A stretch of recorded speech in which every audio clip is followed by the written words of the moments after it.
Then Moses called together the whole community of Israel and told them, "These are the instructions the Lord has commanded you to follow.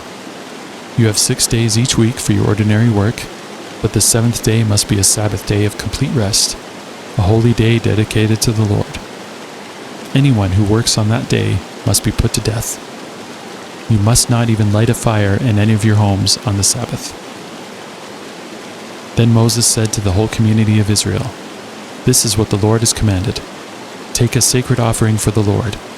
Let those with generous hearts present the following gifts to the Lord: gold, silver, and bronze, blue, purple, and scarlet thread, fine linen and goat hair for cloth, tanned ram skins and fine goatskin leather, acacia wood, olive oil for the lamps, spices for the anointing oil and the fragrant incense, onyx stones and other gemstones to be set in the ephod and the priest's chestpiece.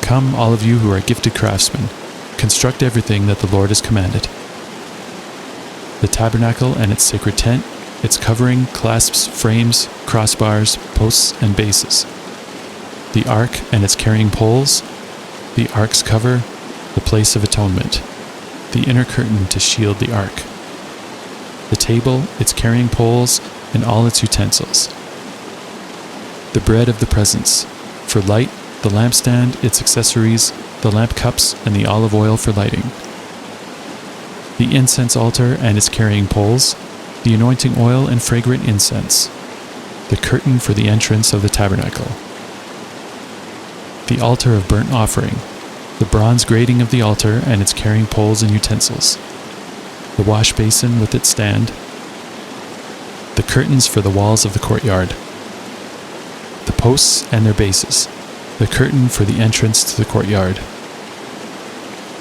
the tent pegs of the tabernacle and courtyard and the ropes, the beautifully stitched garments for the priest to wear while ministering in the holy place, the sacred garments for Aaron the priest, and the garments for his sons to wear as they minister as priests.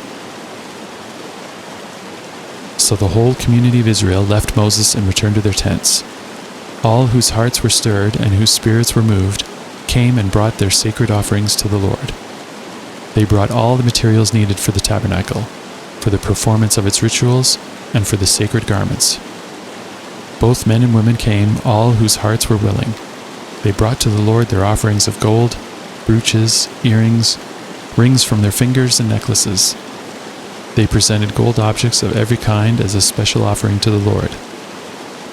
All who owned the following items willingly brought them: blue, purple, and scarlet thread, fine linen and goat hair for cloth, and tanned ram skins and fine goatskin leather.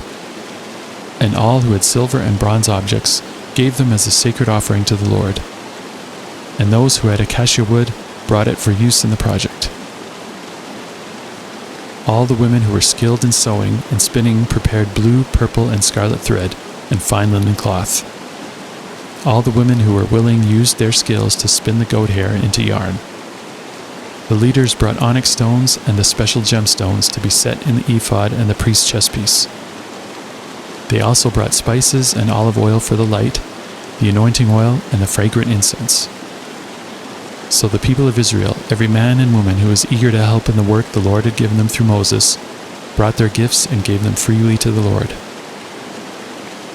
Then Moses told the people of Israel, "The Lord has specifically chosen Bezalel, son of Uri, grandson of Hur, of the tribe of Judah. The Lord has filled Bezalel with the Spirit of God, giving him great wisdom, ability, and expertise in all kinds of crafts. He is a master craftsman, expert in working with gold, silver, and bronze. He is skilled in engraving and mounting gemstones and in carving wood. He is a master at every craft. And the Lord has given both him and Oholiab, son of Ahisamach of the tribe of Dan, the ability to teach their skills to others. The Lord has given them special skills as engravers, designers, embroiderers in blue, purple, and scarlet thread on fine cloth, and weavers. They excel as craftsmen and as designers.